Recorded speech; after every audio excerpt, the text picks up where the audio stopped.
So if you're interested in Beeminder, I'll share my first 7 days with it and give you my impressions on this tool, and you can make a decision if you want to try it on your own. The first 7 days for me were great.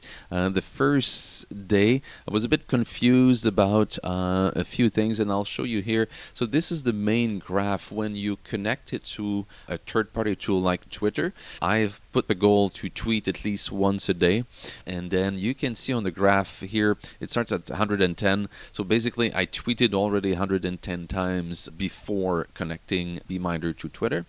And when a day goes by, it goes horizontal. And as soon as you tweet one tweet, it goes up by one. And then a day goes by, and then I tweeted here, it goes up by one. A day went by, and then I tweeted twice on that day. And then a day went by, and then I tweeted twice again, and so on and so forth.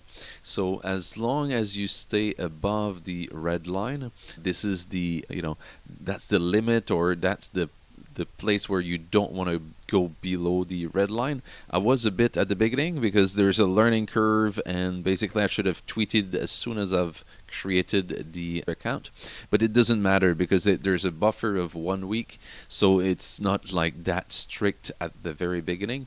And after that, you see here I was in the yellow. The dots were either red or yellow, and then it's blue, and then it's green. And as long as we stay in the green, then that's fine.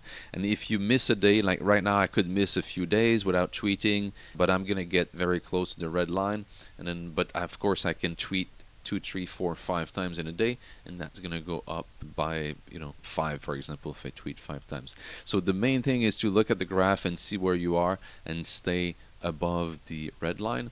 And if ever I would slip and I wouldn't do it, then I would be charged $5. And they're quite flexible there. You're going to receive multiple emails from what I understand, and then you have the chance to explain yourself. Or there's a procedure, so I haven't looked at all the details, but it's not like they're going to charge you without sending you any emails. When they send you an email, you can reply as well and tell them what happened, and then they won't charge you.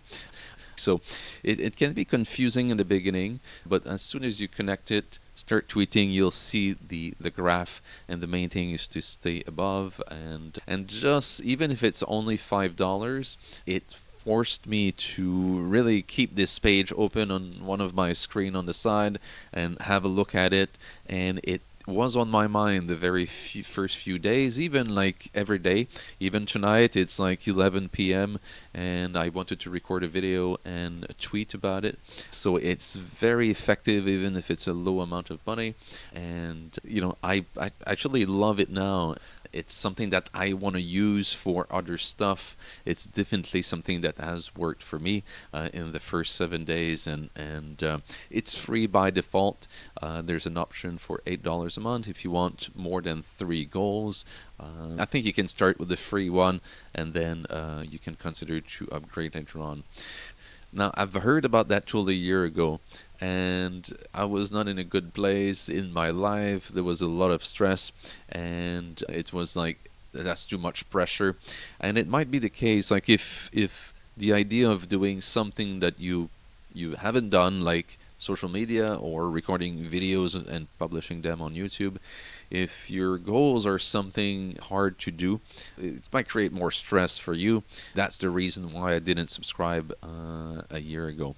But I've built this tool called QuietHamster, where I've learned to quiet my mind with some very simple exercises. And now I'm at a point where, okay, I'm ready to tweet every day and to record videos every day. And so far, I'm loving it. It's one additional tool that I've discovered and started to use now, and it seems to be working very well for me so far. So if you're interested, you can try it. It's free of charge, and you can connect it to multiple services. Let me show you here.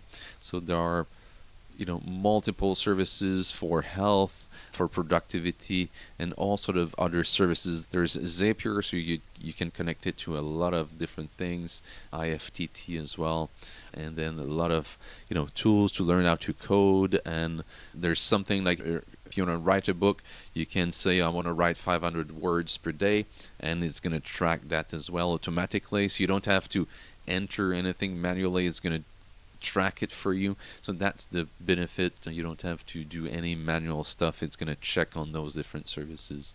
So it's been great. So for the first 7 days, I'm considering to maybe get the subscription to get more goals and to improve my productivity. So if you're interested, I invite you to have a look at beeminder.com and try it for yourself. There's a free plan. So if you're interested in productivity, you can subscribe to the channel. If you've liked this video, you can hit the like button as well.